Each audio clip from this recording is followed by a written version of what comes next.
and welcome to another edition of the Nerdy Agent Podcast audio showing of the week. Audio showing. I still think that we're working on our intro for this one. We need AJ to sing with me. AJ disappeared. He was I don't know if quiet. I'm not sure if she moved the camera, but if not, AJ's here in spirit. Today we are going to talk about water heaters and what you should be looking at when you're in the basement, looking at these water heaters, what you should teach to your buyers about them. Do you want me to kick it off, or I can kick it off? Yeah. Kick it off. What's the first thing you tell them about water heaters? And more broadly speaking, mechanicals are a big deal, right? Yeah. And it's something that, at least when I was going through the buying process before I became an agent, I was constantly frustrated by the fact that no one ever talked. I shouldn't say was constantly. I, after the fact, was very frustrated that no one ever really talked to me about them until I started working with AJ when he got his license.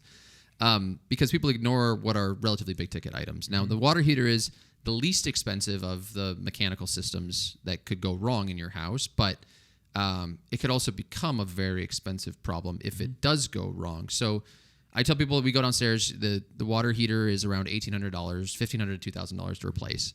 There is an actual sticker on the water heater, which makes it a lot easier to get the age of than the furnace or the air conditioner, because it literally says 2012 or 2020, whatever that date is. So you can look at that sticker on 98% of them, and you can figure out what the age of that is.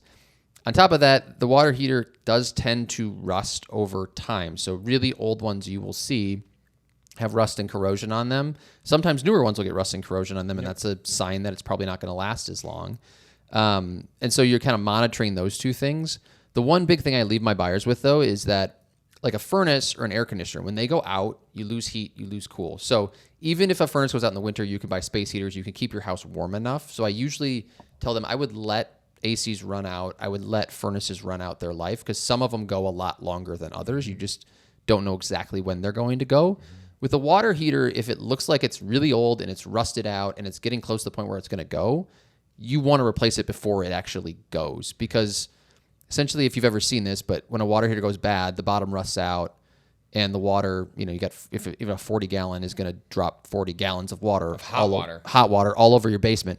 So if you have an unfinished basement, not as big of a deal, but still a deal. But if you have a finished basement, it will destroy things. I actually tell people, if you have an unfinished basement and you do have like a decent floor drain within distance of it, I would be way more likely to just run that sucker into the ground, because it's just going to drain into the floor drain anyways. Yeah, it's just, but like it still stinks. For $1,800, you might as well it's swap more it. like and also maybe test the CO on it too, make sure it's not kicking off any carbon monoxide. Sure, or anything but along if it is behind a wall and carpet's on the other side of that wall, you don't want to deal with it. I'm far more likely you just want to swap that thing pretty quick. The other thing I just want to mention, they last about 10 to 15 years. Yep. The inspector would tell you. We've seen them last a lot longer than that. I've seen them last a lot less than that as well. Well, they have different warranties on them too. A lot of them have stickers. It's like, this is a 6-year water heater. This is a 9-year water heater. So based on the sticker too, you can be like, this one's better and more expensive than that one was. So it'll probably last you a little bit longer. But if it's 10, 12 years old, you're saying it's getting close to end of life. So keep a close eye on this, because it could create massive problems for you.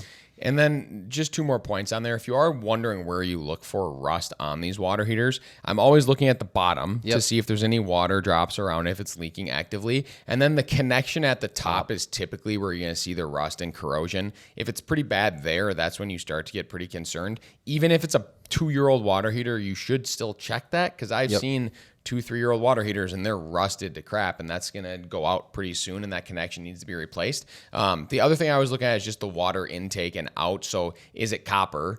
Is it PEX? Is it potentially galvanized water lines? Just so you know that they're there in the house or not. Yep. But other than that, it's pretty straightforward. Yeah, absolutely. That's all we have this week on the Nerdy Agent Podcast audio showing of the week. Audio.